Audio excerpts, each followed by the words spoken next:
sodelovanje. Zdaj pa besedo predajamo magistru Tadeju Ruplu, nacionalnemu koordinatorju za zunanje vidike inteligence in kibernetske varnosti, ki bo spregovoril o Evropi pripravljeni na digitalno dobo.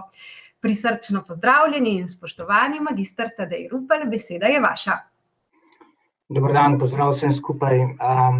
Hvala lepa za besedo in dovolite, da na kratko spregovorim o stanju digitalizacije v Sloveniji v primerjavi z ostalimi državami članicami EU, potem mogoče tudi besedo, kje se lahko regionalno vidimo oziroma primerljivost v regiji, kako je pomembna kibernetska varnost za učinkovito delovanje informacijskih sistemov, kako se spreminja model zaposlovanja, kako je Slovenija na to pripravljena v primerjavi z državami OECD, nekaj o pametnih mestih in seveda tudi glede predsedovanja Slovenije Evropski uniji v prihodnjem letu.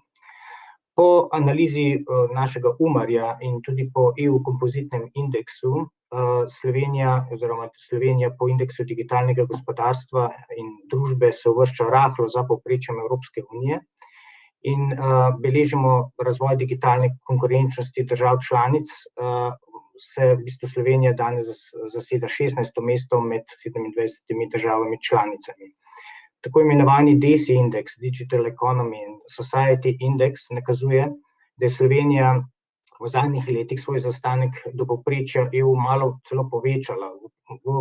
Če pogledamo vpogled v posamezne komponente indeksa, pokažejo, da Slovenija zaostaja predvsem na področju povezljivosti, kjer je bila še leta 2019 nad povprečjem EU, zaostaja na področju integracije digitalnih tehnologij ter uporabe internetnih storitev, ker za povprečjem EU najbolj zaostaja v absolutnem smislu. Obratno pa velja na področjih človeškega kapitala in digitalnih storitev, kjer Slovenija sicer zaostaja, vendar je uspela v zadnjih 5 letih svoj zaostanek zmanjšati. Dejstvo je, da države EU relativno hitreje napredujejo trenutno od Slovenije, čeprav smo v skupnih kazalnikih nekje na povprečju EU, se pravi nekje v sredini. Na vrhu EU lestvice so skandinavske države in Slovenija je v splošni digitalni performanci sicer prva med srednje in vzhodne evropskimi državami članicami EU in tudi prehiti določene države članice zahodne Evrope, kot sta Italija in Portugalska.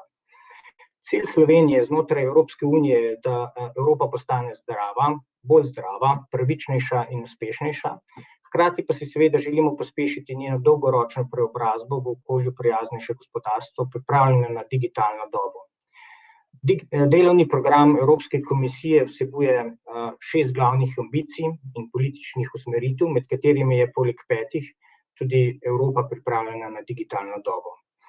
Da bi novo desetletje postalo digitalno desetletje Evrope, se v Evropski komisiji, kot je bilo že omenjeno, pripravlja načrt za jasno opredeljene digitalne cilje do leta 2030, tudi Slovenija ima v pripravi svojo strategijo, ki se bodo nanašali na povezljivost, znanje, spretnosti pa digitalne storitve. Poudarek bo seveda na pravici do zasebnosti in povezljivosti in svobodi govora, prostemu pretoku podatkov in kibernetski varnosti. Evropska komisija bo tudi spremljala zakonodajo na področjih, ki zajemajo vidike varnosti in odgovornosti temeljnih pravic in podatkov na področju umetne inteligence. Pobude bodo vključevale tudi posodobitev nove industrijske strategije za Evropo, da bi se upoštevale posledice koronavirusa, kateremu smo priča sedaj v času pandemije, in zakonodajno pobudo za izboljšanje delovnih pogojev platformnih delavcev. Gledano regionalno, obstaja študija družbe McKinsey, se Slovenija uvršča med izzivalce v regiji centralne in vzhodne Evrope, ki pa sicer ne izkoriščamo potenciale digitalizacije v dovoljšni meri. Digitalizacija lahko po ocenah zagotovi slovenskemu gospodarstvu dodatnih 4 do 5% bruto domačega proizvoda, kar je približno 2 milijarde evrov do leta 2025. Tako lahko digitalizacija postane prihodnje gonilo rasti za Slovenijo prek povečanja konkurenčnosti za digitalno transformacijo javnega in zasebnega sektorja, razvoja digitalnih mehkih veščin prebivalstva in zaposlenih, podporo inovacijam in uvajanju pametnih rešitev. Slovenija ima močne temelje za pospešitev digitalizacije, vključno z dobrim primarnim in sekundarnim izobraževanjem matematične in znanstvene pismenosti, saj smo po teh indeksih višje od nivoja digitalno razvitejših držav. Slovenija ima trenutno tudi relativno kakovostno digitalno infrastrukturo z izvrstnim pokritjem 4G omrežja, približno 96%, se pravi skoraj celotno prebivalstvo Slovenije ima dostop do signala 4G, kar Slovenijo uvršča na visok nivo obrok digitalno najrazvitejšim evropskim državam in tudi svetovnemu povprečju. Nad njim seveda. Slovenija po drugi strani zaostaja pri dodelitvi radiofrekvenčnega spektra 5G, kar bi seveda omogočalo hitrejši razvoj. Je pa treba omeniti seveda, da tehnologija 5G, kot veste, bo predstavljala bodočo hrbtenico naše družbe ter ekonomije in povezovala milijarde objektov in sistemov, vključujoč kritično infrastrukturo in sektorje, kot so energetski, transportni, bančni, zdravstveni ter industrijske nadzorne sisteme, ki bodo pač nosile neke občutljive informacije. In pri uvajanju teh 5G sistemov novih obstajajo upravičeni pomisleki in smiselno je, da se pred dodelitvijo koncesij za tako vseobsežno tehnologijo tehtno preuči vse etične, pravne, varnostne, geopolitične, zdravstvene ter druge posledice, ter da se pripravi ustrezen nabor ukrepov za zmanjševanje teh tveganj. Naj ob tem omenim še kibernetsko varnost. Delovanje sodobne družbe je v veliki meri odvisno od neprekinjenega in zanesljivega delovanja komunikacijsko-informacijskih sistemov ter omrežij. Vedno hitrejši razvoj tehnologij po eni strani prinaša koristi za sodobno družbo, po drugi strani pa porast varnostnih groženj in tveganj za posameznike, podjetja, javno upravo in celotno družbo.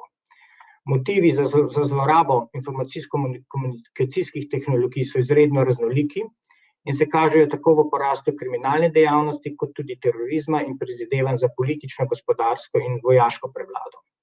Kibernetska varnost je obenem ključna tudi za delovanje umetne inteligence, ki predstavlja prednostno področje razvoja in bo v prihodnosti igrala bolj pomembno vlogo pri zagotavljanju nacionalne varnosti. Zato je kibernetska varnost v tesni povezavi z digitalizacijo omenjena v vseh ključnih dokumentih Evropske komisije in seveda tudi temu ustrezno v Sloveniji namenjamo veliko pozornost. Dovolite, da spregovorim še o spreminjanju modela zaposlovanja. Sektorji, ki so trenutno največji zaposlovalci v Sloveniji, so hkrati sektorji, v katerih se bo v prihodnje zaradi avtomatizacije, digitalizacije in ostalih novih tehnologij najbolj spremenilo povpraševanje po delovni sili. Izstopata prodaja in predelovalna industrija. Na trgu dela v Sloveniji se bodo kmalu pokazale potrebe po drugih veščinah, predvsem potrebe po tehnoloških in socialnih veščinah, zato bi bilo smiselno temu že sedaj prilagoditi izobraževalni sistem. Po obsegu tehnično ogroženih obstoječih delovnih mest Slovenija spada v skupino najbolj ogroženih držav, saj ima pri nekaterih ocenah zaradi avtomatizacije drugi najvišji delež ogroženih delovnih mest znotraj skupine OECD, se pravi več kot četrtina obstoječih delovnih mest je ogroženih. Za prehod bo seveda potrebna pravočasna prilagojena znanja in spretnost populacije, na kar pa Slovenija še ni popolnoma pripravljena. Še vedno smo namreč imamo kot deficitarni opredeljen poklic, tisti poklic, ki je trenutno avtomatizacija ogroža nadpovprečno. Se pravi, deficitarnost poklicov je opredeljena na osnovi tekočih oziroma preteklih in neprihodnih potreb, saj smo še vedno ujeti v obstoječe proizvodne metode in poslovne modele. Tako da je treba mogoče v tem smislu tudi opredeliti, katera delovna mesta je potrebno vseživljenjsko izobraževanje oziroma izobraževanje obstoječe delovne sile, ki jo imamo v Sloveniji. Glede gospodarstva, večina podjetij se po podatkih SURS-a prilagaja oziroma ima dobro uvedeno digitalizacijo 3.0, določene visoko pripravljenost na industrijo 4.0 izkazuje četrtina podjetij.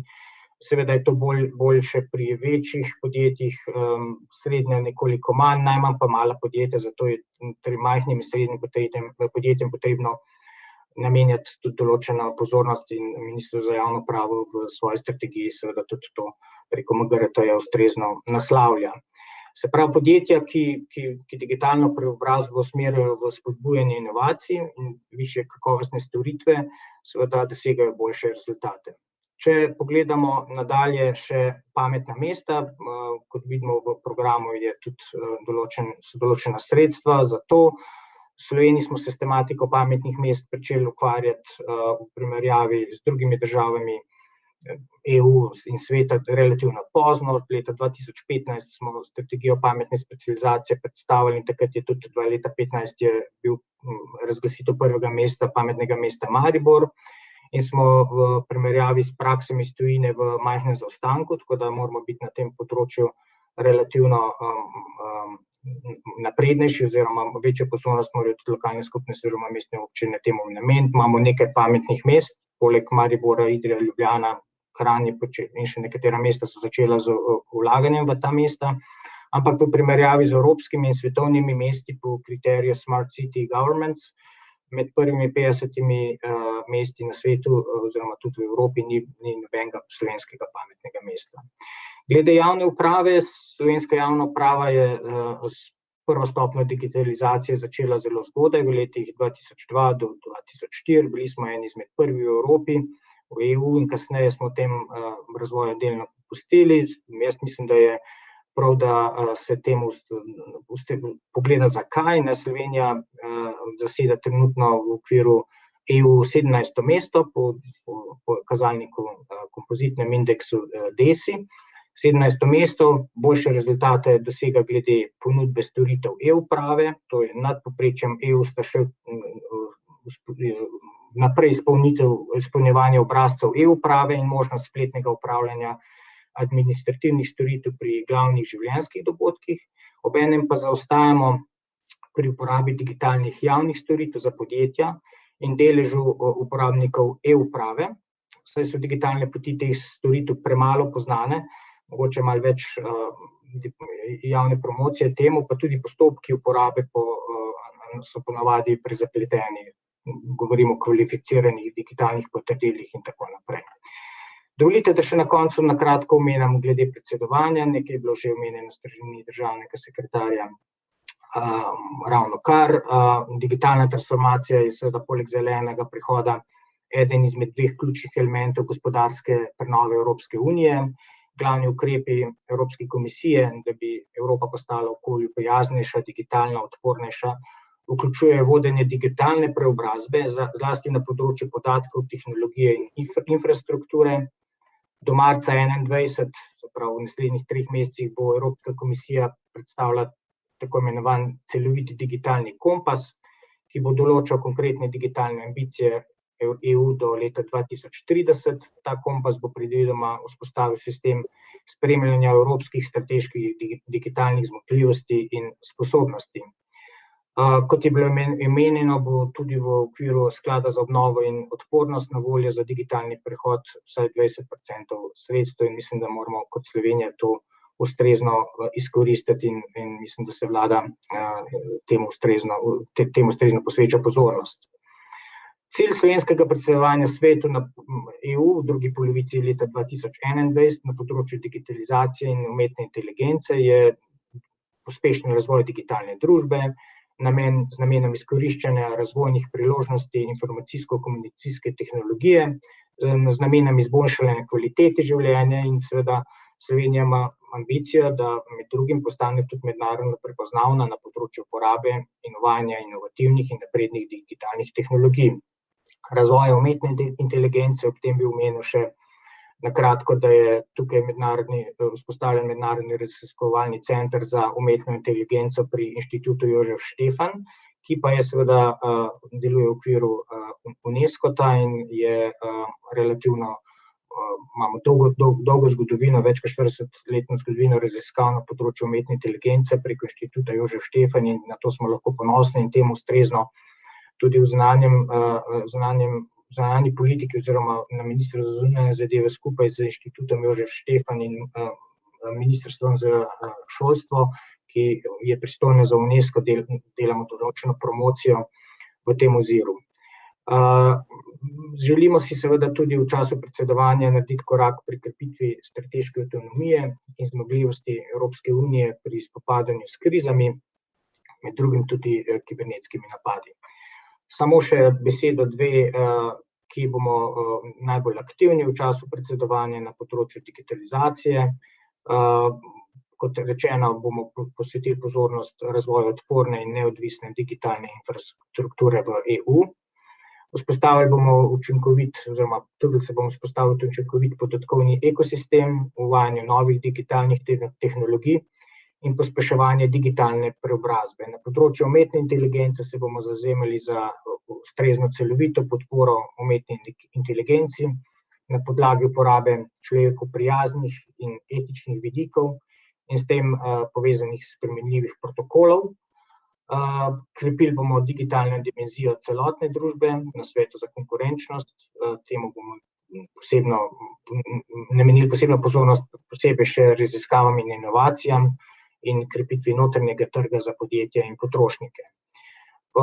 Delno bomo namenili tudi večjo pozornost digitalizaciji na področju zdravstva, ki bo en izmed ključnih izzivov, predvsem na področju zagotavljanja vzdržnosti in trajnosti zdravstvenih sistemov, kar je pomemben element tudi za nacionalno digitalno transformacijo.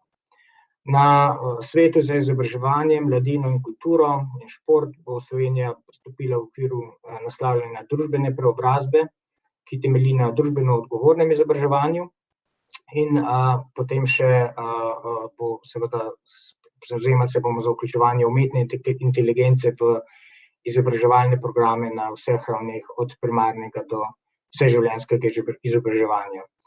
Še področje kmetijstva, tam so predvidene 2 prednostne naloge, in sicer digitalizacija in modernizacija po meri družinskih kmetij ter dolgoročna vizija za podeželska območja. Na področju digitalnih financ bomo spodbujali digitalizacijo in inovacije v finančnem sektorju ter zagotavljanje tehnološke nevtralnosti predpisov. Pri obdavčitvi moramo seveda nasloviti izzive, kot je zagotovitev davčne preglednosti ob uvajanju novih plačilnih sredstev, kot so kriptovalute in e-denar, seveda za zagotovitev preprečitev davčnih utaj. Toliko bi imel z moje strani, kar se tiče predsedovanja. Seveda ponovno bi rad poudaril, da je digitalizacija in napredne tehnologije omogočajo spreminjanje obstoječih in oblikovanje novih poslovnih modelov in razvoj novih izdelkov, storitev, povečuje učinkovitost in konkurenčnost gospodarstva ter pripomore k širšemu družbeno-ekonomskemu in gospodarskem razvoju. Zato je digitalna preobrazba ocenjena kot z več kot 60% prispevkom k porasti produktivnosti do leta 2040 in se pač opredeljuje kot najpomembnejši faktor prihodnje gospodarske rasti. Zato mislim, da je potrebno, da postane digitalizacija tudi gonilo trajne rasti za Slovenijo. Hvala lepa. Hvala lepa za vašo izčrpno predstavitev. Zopet